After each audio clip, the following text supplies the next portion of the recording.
ഇതാ കണ്ട കുഞ്ഞു കുട്ടി പട്ടിക്കുട്ടി ഇതെവിടെ നിന്ന് വന്നു എന്നറിയില്ല. ആഹാ 2-3 ഉണ്ടല്ലേ. ഓണം അതുണ്ട മധുരക്കിഴങ്ങ് കിട്ടിയിട്ടുണ്ടേ. മിതുകുട്ടിക്ക് മധുരക്കിഴങ്ങ് വേണമെന്ന് അങ്ങനെ മേടിച്ചു. നമുക്കിത് അവിച്ചെടുക്കാം. മിതുകുട്ടിക്ക് ഓരോ ദിവസവും ഓരോ ഇഷ്ടങ്ങളാണ് കേട്ടോ.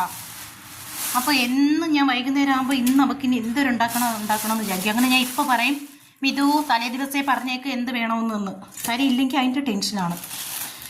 അപ്പോൾ എന്തായാലും ഇന്നലെ മിതുകുട്ടി പറഞ്ഞ് മധുരക്കിഴങ്ങ് മേടിക്കാം എന്ന്. അപ്പോഴും നമ്മൾ പിന്നമുട്ടി പോയപ്പോൾ അവിടെ മലക്കറി കട കണ്ട് അങ്ങനെ ഇതാ മേടിച്ച് ഇത് വേവുമെന്നൊക്കെ നോക്കണം. നന്നായിട്ട് നമുക്കിത് കഴുകി എടുക്കാമേ. എന്നിട്ട് അവിച്ച് വയ്ക്കാം. മിതുകുട്ടിക്ക് വരുമ്പോൾ കൊടുക്കാം.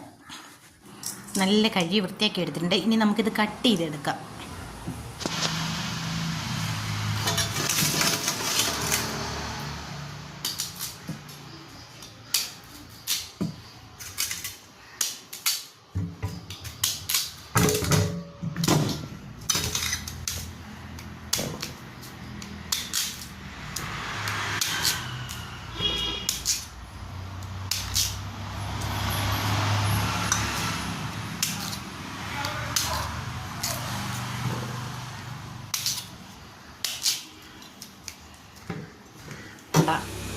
ആവി പറക്കുന്നു.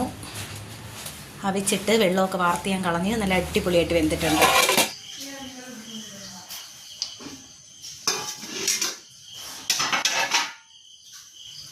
അപ്പം ഇത് പറക്കി ഇരിക്കട്ടെ, കഴിക്കാം.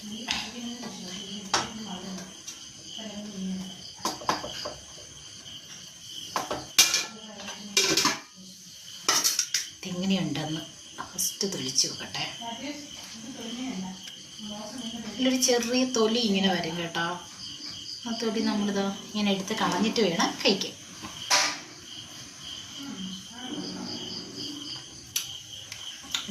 മധുരക്കിഴങ്ങ് നല്ല മധുരമുണ്ട്, അടിപൊളിയായിട്ടുണ്ട്. അപ്പോൾ എൻ്റെത് കണ്ട തോല് ഞാൻ എടുത്തില്ല. മിതുക്കുട്ടി ഉണ്ടോ എല്ലാം തൊലി എടുത്തിട്ടാണ് വെച്ചേക്കണം. ഇതാ ഇഷ്ടപ്പെട്ട മിതുക്കുട്ടിയുടെ മീനാണ് ചിങ്കലവ. മീൻകറി കൂട്ടുന്നു മധുരക്കിഴങ്ങിൻ്റെ കൂടെ.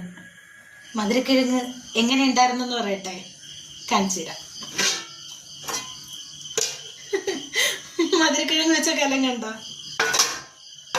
ഇപ്പൊ പിടിയിട്ടില്ലേ മധുരക്കിഴങ്ങ് എങ്ങനെ ഉണ്ടായിരുന്നു എന്ന്. ഞാനും ഗിരീഷനും മിതുക്കുട്ടിയും കൂടി കാലിയാക്കി. അടിപൊളി ടേസ്റ്റ് ആയിരുന്നു, സൂപ്പർ ആയിരുന്നു കേട്ടാ. പക്ഷെ അതും ഇതിൻ്റെ അടുത്തോട്ടേ വന്നിട്ടില്ല. ഇങ്ങനെയുള്ള ഐറ്റംസ് ഒന്നും അവൻ്റെ അടുത്തോട്ടേ കൊണ്ടു ചെല്ലണ്ട, അവൻ അതൊന്നും ഇഷ്ടമല്ല. പക്ഷെ ഇതിൻ്റെ ആൾക്കാരെന്ന് പറയുന്നത് ഞാനും മിതുക്കുട്ടി ഗിരീഷനും.